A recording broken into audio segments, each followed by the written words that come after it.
गतांक में श्रद्धेय डॉक्टर चंद्रभानु सतपथी जी ने बताया कि सत्व में प्रतिष्ठित श्री गुरु अपनी निराकार अवस्था को त्याग कर अपने भक्तों की कल्याणार्थ अपनी कर्मी मंडली सहित इस धरा पर मानव शरीर धारण करके आते हैं। सुभक्तों का एकमात्र उद्देश्य केवल श्री गुरु की इच्छा का पालन करना होता है, जिसे वे निष्काम भाव से अपना परम सौभाग्य मानकर करते हैं। अब आगे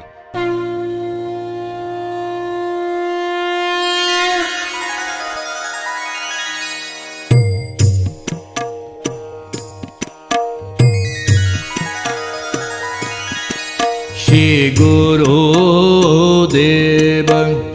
गुरुदेव प्राण खोजे पद तब तमोषि पयर ध्यान रे एकाग्रता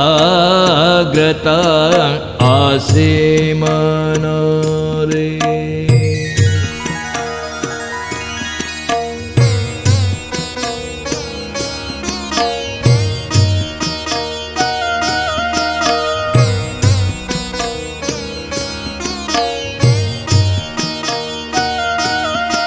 हे बाको गुरुंक सेवक अनेक गुण आवश्यक सेवक करिबा आगरु परीक्षा नियंति श्री गुरु।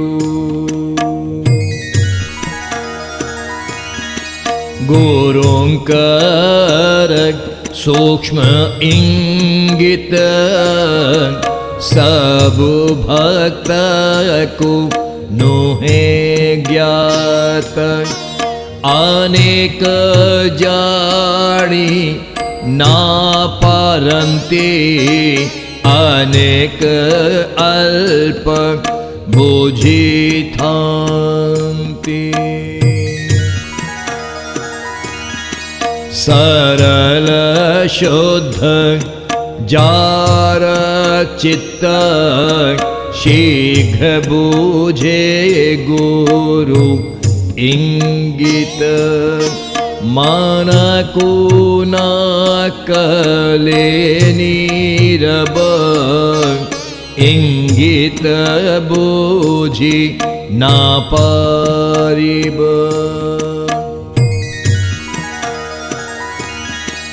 दया क्षमा साथे भक्ति मन ओ देहर शक्ति निर्मल आत्मा ओ सत्यता नर्मता ओ अहम शून्यता।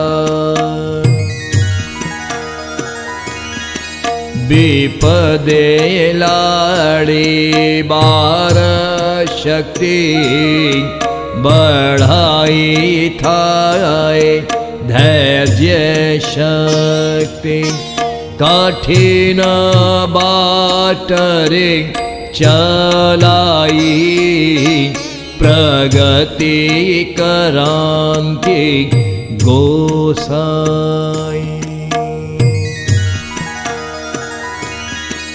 परीक्षा परे परीक्षा देई थाए धैर्य शिक्षा करिबा पाई भय मुक्त नेपथ्य श्री गुरुंक हाथ।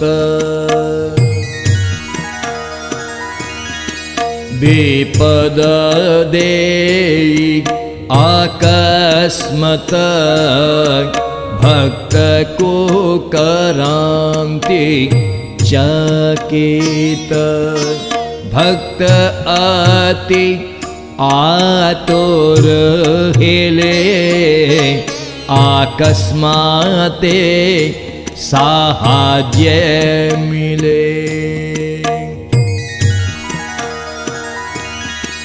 सेवारंभर पूर्वे शिष्य श्री गुरुं को मांगे आशीष। गुरु आज्ञा ही गुरु शक्ति, हे भाव को धरई नीति। देखिले रोगीर जंत्रणा, मन रे जागई करुणा। दया जात हुए पराणे, सेवा भाव जागई मने। अद्भुत भावे टाड़ी होई, केते रोगी आसंती धाई। व्याधिर हुए उपचार, लागे जेमीति चमत्कार। देखिए दिव्य उपचार, लोके करन्ति जयकार।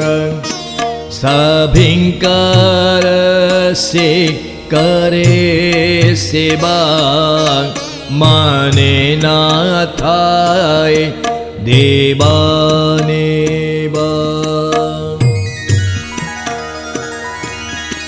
जाने जे गुरुंक कारणे, पाशे आसंति रोगी जने। तेणु विभेद न करे, समभाव रे सेवा करे।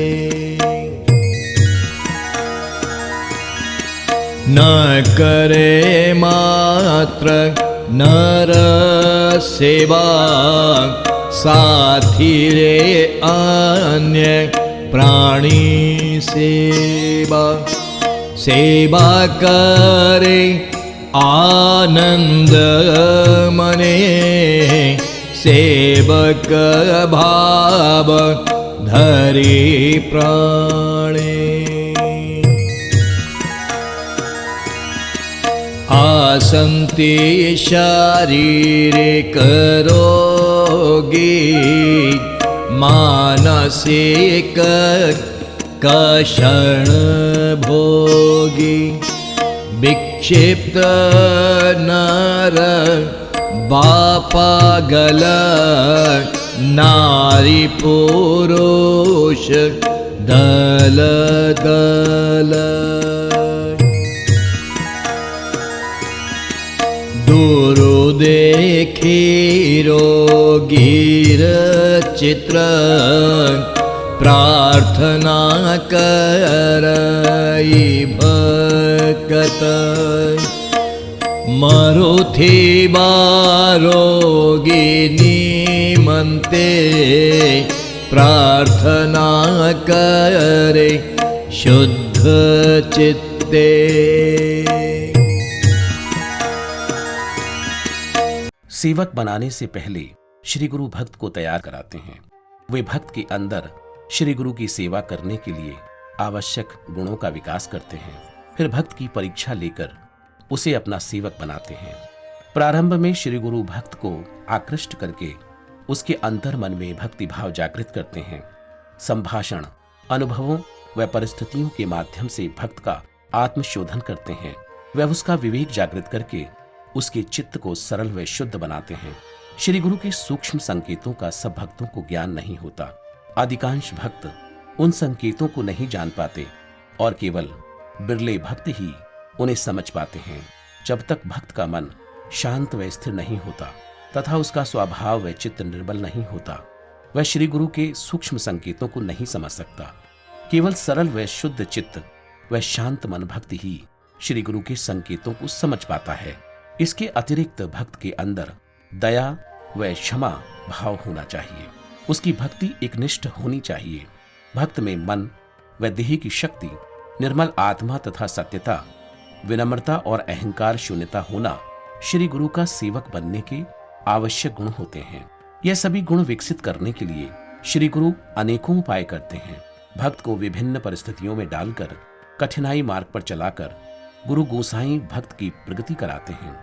विपत्ति से जूझने की शक्ति भक्त में धैर्य शक्ति को विकसित करती है।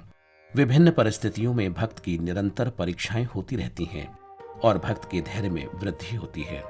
इस प्रकार भक्त के विकास में वह उसे भयमुक्त कराने के लिए नेपथ्य में श्री गुरु का ही हाथ रहता है। भक्त को अकस्मात जटिल परिस्थिति व विपत्ति में डालकर श्री गुरु भक्त को हतप्रभ कर देते हैं और जब भक्त अति व्याकुल हो जाता है तो उसको आकस्मिक रूप में सहायता प्रदान करके श्री गुरु भक्त को उभार लेते हैं। इस प्रकार परिस्थितियों के माध्यम से श्री गुरु भक्त में सेवक बनने के आवश्यक गुणों का विकास कराते हैं। भक्त जब परिपक्व हो जाता है और गुरु के सूक्ष्म संकेत समझने के लिए उसके अंदर आवश्यक गुणों का विकास हो जाता है, तब वह भक्त गुरु कर्म में लग जाता है। सेवा आरंभ करने से पहले भक्त श्री गुरु से आशीष मांगता है।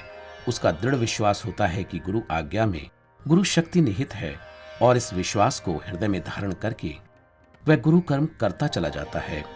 भक्त जब परिपक्व हो जाता है, उसके अंदर गुरु का सेवक बनने के आवश्यक गुणों का विकास हो जाता है और वह श्री गुरु के सूक्ष्म संकेतों को ग्रहण करने की क्षमता प्राप्त कर लेता है। तब श्री गुरु उसे जन कल्याण की परम सेवा में लगाते हैं।